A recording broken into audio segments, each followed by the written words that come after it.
Wub wub, this is my intro, wub wub. Welcome back, Guardians, to another Destiny video, and in this video I wanted to talk about a Kotaku interview that Jason Schreier did with Luke Smith, talking about various different things in Destiny 2. And I wanted to cover it briefly, but I will link the full article down below in the video description for you to go and read as you please. Sorry about my acoustics, they might sound a little bit different, but I am very limited on where I can record right now. So let's get into the article. So this is very interesting to me for multiple reasons.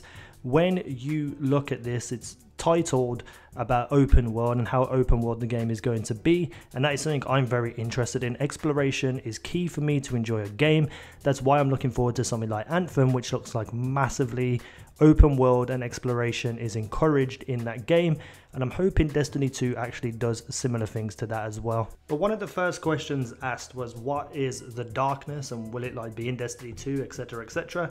And Luke Smith goes on to admit that the darkness was kind of just something that they made up to group a bunch of enemies and minions into one structured group, which really didn't mean anything. But then he goes on to explain that in Destiny 2 they're going to be writing and showcasing a story about the light to try and eliminate the darkness term from the game and just talk about the light and what it means and what it is, etc, etc, which I think is pretty cool. I like the idea of having a darkness class, something like a traditional MMO where you have good versus bad, you know, Alliance versus Horde, light versus dark. I would have loved to have seen something like that, but I don't think Destiny 2 or Destiny in its whole wants to just be a copy of another game. They want to innovate, they want to change and do things on their own accord. And later in the interview he talks about, you know, raids, will they be more MMO like, will there be more supportive roles and such things. And Luke Smith goes on to talk about that they've built a cooperative raid-like game without having the trinity of DPS, healer and tank, and that they're very proud of that and will continue to produce that type of content, and in the future may add extra supportive roles. I'm a big fan of that, to be honest, because, you know, traditional MMOs have like 30, 40 man raids, etc, 20 man raids. I don't think Destiny 2 is the place for that. So I'm super happy that they're sticking to their guns. You know, the game that they've created, they're continuing it in Destiny 2 and just evolving on it and making it a little bit better. One thing they also talk about is guided games, and you know what that is, and we all know that it's going to be a way that people can search and play with other people, sort of like a looking for group system. But so far they are talking about that it's only going to be for normal game mode types. So it's not going to be anything heroic, no raids, you know, probably not Nightfalls either, which is kind of a bummer because I would love to see Nightfall actually exist in a looking for group, because there are a lot of people who want to do the Nightfall and have to search for hours and hours to find people to do it. So I'm hoping that the guided games equates to the Nightfall as well, but all things heroic are not going to be involved in guided games. It's still going to be a looking for group system for yourself to find people to play with that aren't included in the in-game feature of guided games. They briefly talk about private matches and rank system for Crucibles. At launch there is not going to be private matches.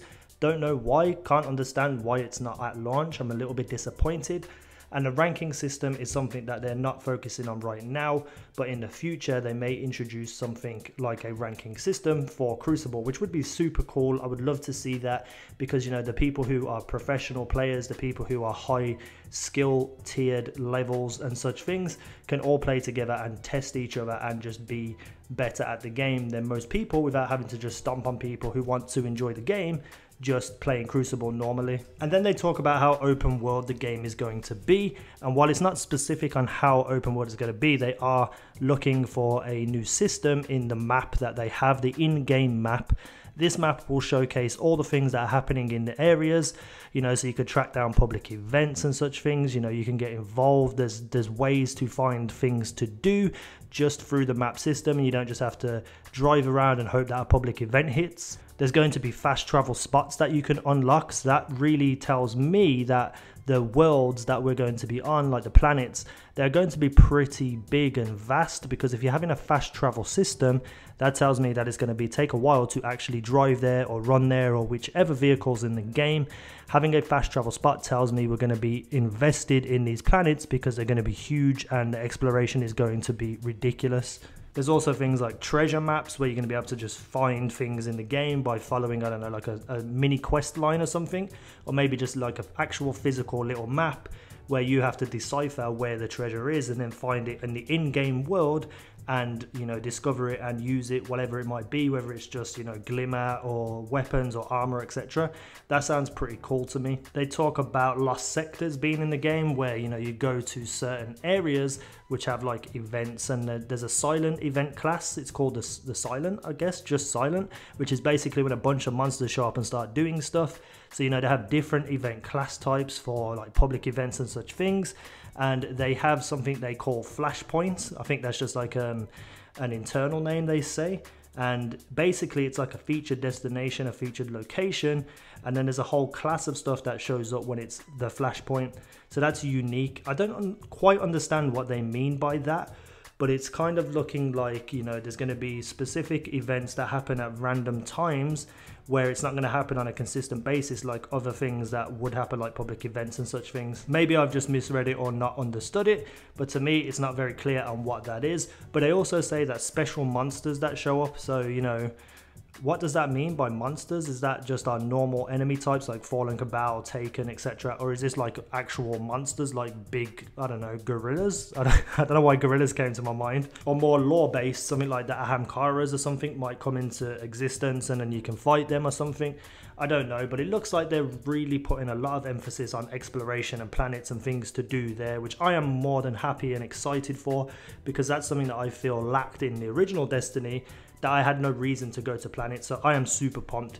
The link to the article is down below in the video description if you want to read it all and check it all out. I've probably missed a couple of things here and there. I just wanted to talk about it briefly. I hope you enjoyed it. Hit the like button if you did, subscribe, all that great stuff. Thank you for watching. I've been Easy. Now you guys have been awesome.